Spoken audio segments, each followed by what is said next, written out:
राधे राधे भक्तों। देवशयनी एकादशी, जिसे आषाढ़ शुक्ल पक्ष की एकादशी भी कहा जाता है, भगवान विष्णु को समर्पित है। इस दिन भगवान विष्णु 4 महीने के लिए योग निद्रा में चले जाते हैं, इसलिए इसे देवशयनी एकादशी भी कहा जाता है। चलो देवशयनी एकादशी की व्रत कथा सुनते हैं। देवशयनी एकादशी का व्रत रखने से भगवान विष्णु प्रसन्न होते हैं।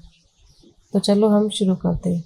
एक समय की बात है, सूर्यवंश में मांधाता नाम का एक चक्रवर्ती राजा हुआ, जो सत्यवादी और महान प्रतापी था। वह अपनी प्रजा का पुत्र की भांति पालन किया करता था। उसकी सारी प्रजा धन धान्य से भरपूर और सुखी थी। उसके राज्य में कभी अकाल नहीं पड़ता था। एक समय उस राजा के राज्य में 3 वर्ष तक लगातार वर्षा नहीं हुई और अकाल पड़ गया। प्रजा अन्न की कमी के कारण अत्यंत दुखी हो गई। अन्न के न होने से राज्य में यज्ञ आदि भी बंद हो गए। एक दिन प्रजा राजा के पास आकर कहने लगी कि हे राजा, सारी प्रजा त्राही त्राही पुकार रही है, क्योंकि समस्त विश्व की सृष्टि का कारण वर्षा है। समस्त त्रासदी का कारण वर्षा है।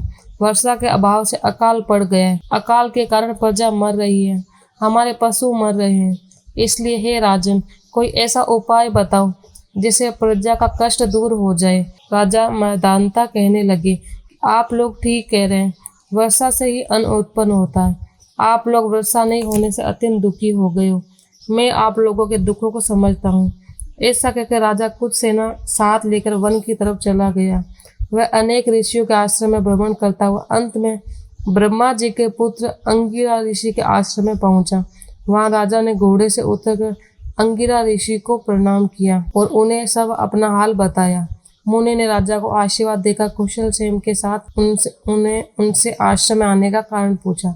राजा ने हाथ जोड़कर विनीत भाव से कहा कि हे भगवान, सब प्रकार से धर्म पालन करने पर भी मेरे राज्य में अकाल पड़ गया है। इससे प्रजा अत्यंत दुखी है। राजा के पापों के प्रभाव से ही प्रजा को कष्ट होता है। ऐसा शास्त्रों में कहा गया है। जब मैं धर्म अनुसार राज्य करता हूँ तो मेरे राज्य में अकाल कैसे पड़ सकता है?